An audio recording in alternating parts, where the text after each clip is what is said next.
Hi everyone, it's Mike here. You might remember me as Matt's dad. Still his dad after a year of not doing a video, but it's great to be back. It's been a long time, hasn't it? So I think you've moved house 4 times in the year we've been here, but now in a new place up here, it's lovely. So, it's this time of year where I do my FIFA Ultimate Team again. What differences are going to be from last year? When I first did it, there were about 2 differences. Then I had a really good think about it, checked through a lot of data, and I've come up with what I think could be a great Ultimate Team. That's it for now. I'll get on with the team. Let's start. I've got to change a goalkeeper this year. Last year I picked someone you've probably never heard of, Lev Yashin, a Russian goalkeeper who was great at the time, but would he survive in today's football? I don't know. You could also pick the likes of, the current crop of goalkeepers, Alisson and Ederson. Brilliant. They just play a different type of football now. They're footballers at heart as well as goalkeepers.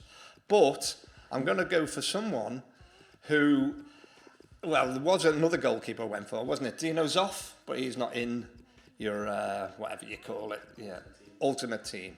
So I've actually gone for someone who is still playing, and I believe, did he win a World Cup? Yes. Buffon, yeah. And he was still, yes. I know Zoff did, but anyway, Buffon, he is my goalkeeper now to replace Lev Yashin, and he was still playing a 40 at an amazing standard. So yeah, definitely Buffon is a goalkeeper.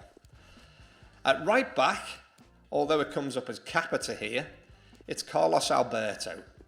My first choice was CAFU, but he's not also in the Ultimate Squad, so that was a shame.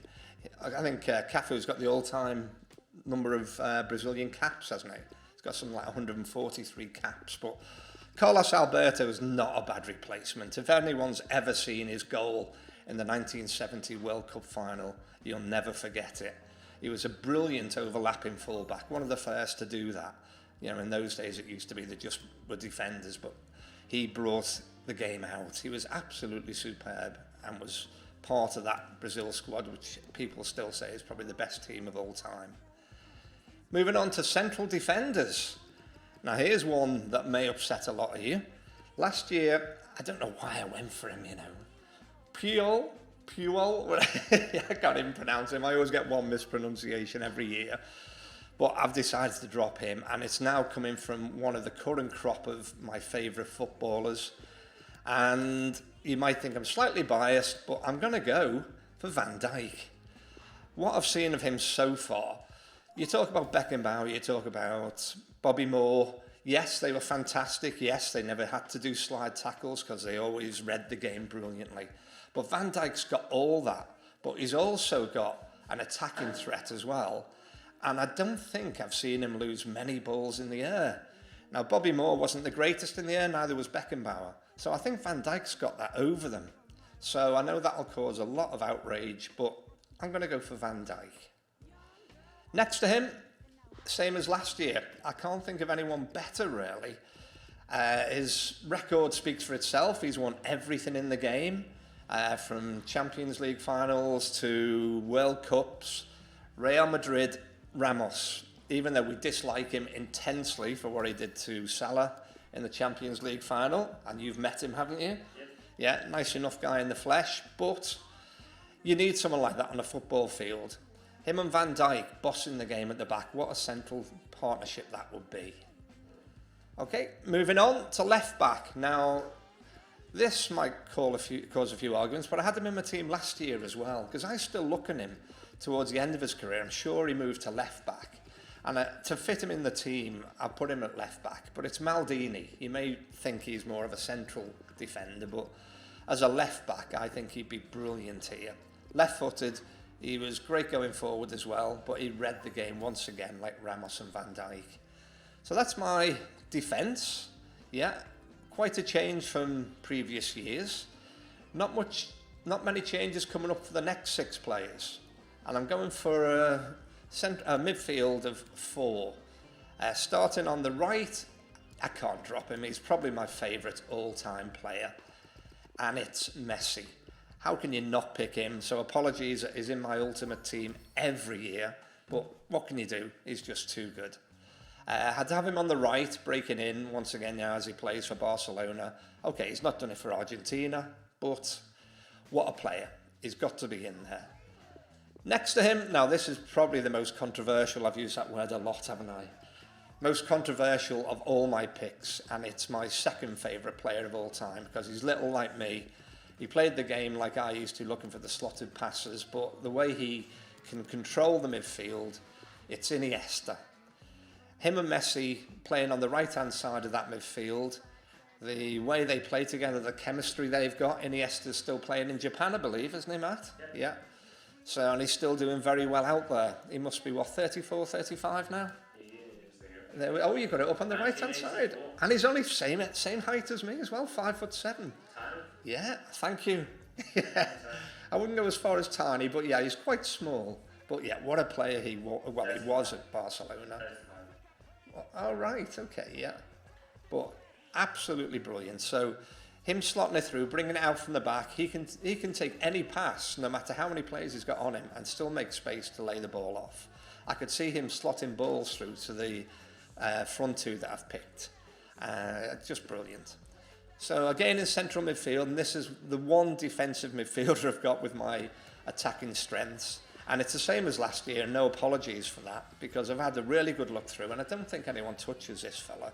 The other names I had lined up for this were things like, what's his name? Not a defensive midfielder. Let's find the Kante. There we are. Got it on my sheet here. I've got Kante, still doing it. Yeah, very obviously he's still playing now, but he's done it for Leicester. I think he really helped them win the league. He's done it for Chelsea. He's keeping a new team as they've got there now going, scoring the odd goal, unfortunately, against us as well. But he's a great player. And I also had Edgar Davids in mind, and another one, an ex-Liverpool player who I think would fit into any team because he provides steel, but he doesn't quite make it. And that's Graham Souness. He was so hard. I remember one game when he played for Rangers against Celtic. One of the Celtic players lost his boot, and he still went for the tackle and stood on his foot and almost broke his foot. Yeah, but you need someone like that, a real hard man in there. Okay, Matthias Martin has been as hard as Souness, but Matthias can't drop him at all. And on the left, I've slotted him in this year. I've wanted to get this fella in, mainly because of his turn, maybe because of the way he changed the game to total football with the Netherlands in the early 70s. I can remember one game he played. Liverpool were expected to thrash Ajax in the early 70s, and we came away with a 5-1 drubbing in Amsterdam, and we never recovered from that for a few years. We drew with them 2-2 at home, but Cruyff was instrumental in that, and no one has ever seen a team take what was a highly regarded Liverpool team at the time apart like that, and Cruyff was instrumental. So I've slotted Cruyff in, but that obviously means I'm dropping another all-time great out. But I've gone for the balance of that midfield more than anything. I can't have too many attacking players, so I've had to drop Maradona out. Yeah, probably second, maybe third best player of all time, but for the balance of this team, he doesn't quite fit. So yeah, plenty of arguments there. Feel free to contest what I've come up with there. Now for the two attackers. I've gone for people I've had in the team before, but I've promoted Ronaldo to be a straight attacking player here instead of a left-sided midfielder, mainly so I can fit Cruyff in. Ronaldo now he's moved on to Juve, still performing brilliantly with them, and he's doing it as an attacking player, not as a midfielder. So yeah, you just can't drop him out, no matter how much don't like him so much as a man or whatever else you want to say. I think he's got to be in this team and provide the left-hand side of the attack. And the other is the all-time, probably best player of all time. He's only 5'8", not much taller than Iniesta, but Pele has scored more than any other player in history. He's still regarded as the best footballer of all time, and there's no way he can't slot into this team. And that's the same as, and I make no apologies for having him in the same as last year. So that's my ultimate team. I think there's a few arguments you may have with me, but as Matt said, it's quite... How much does this cost, Matt, this team? 35 million coins. Is that a lot? I'm not a coinologist. Yeah. So that, I think, would take on any team, and I'm quite happy with that compared to the teams I've done in years gone by. So let me know what you think, and hopefully you'll see more of me in the future. Take care, everyone. See you soon. Bye now.